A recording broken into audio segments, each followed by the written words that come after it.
Facebook இல்ல, Instagram இல்ல, எந்த ஃபேன் ஃபாலோயிங் பேஜஸும் இல்ல. ஆனாலும் உலகம் ஃபுல்லா டைஹார்ட் ஃபேன்ஸ் இருந்தாங்க அப்படின்னா அது மைக்கேல் ஜாக்சனுக்காக தான் இருக்கும். சைல்ட்ஹுட்ல அவருக்கு நடந்த இன்சல்ட்னால லைஃப் லாங் அவர் ஸ்ட்ரகிள் பண்ணாரு. அப்படின்னா சைல்ட்ஹுட் அப்படிங்கிறது எவ்வளவு இம்பார்ட்டன்ட்னு யோசிங்க.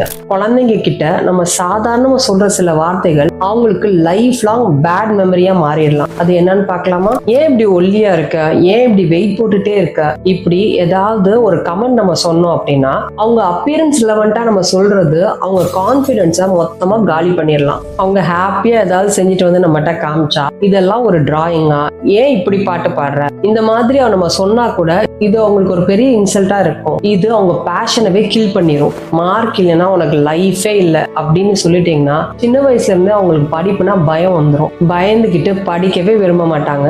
என்கரேஜ் பண்ணுங்க, டோன்ட் த்ரெட்டன். பசங்கன்னா மிஸ்டேக்ஸ் பண்ணுவாங்க, இன்சல்ட் பண்ணாம சொல்லி கொடுங்க. உன் மேல நான் ரொம்ப நம்பிக்கை வச்சிருக்கேன், நெக்ஸ்ட் டைம் நல்லா பண்ண, இந்த மாதிரி வேர்ட்ஸ் எல்லாம் சொல்லி பாருங்க. அவங்க growthக்கு இது கண்டிப்பா ஹெல்ப் பண்ணும். Talk gently, praise more, correct with care. யாராவது நீங்க குழந்தையா இருக்கும் போது சொன்ன வார்த்தைகள் இன்னும் உங்களுக்கு ஹர்ட்டிங்கா இருந்துச்சு அப்படின்னா கமெண்ட்ல எஸ்ன்னு டைப் பண்ணுங்க. இந்த மாதிரி எவ்வளவு பேருக்கு இன்சல்ட் நடந்திருக்குன்னு பார்க்கலாம்.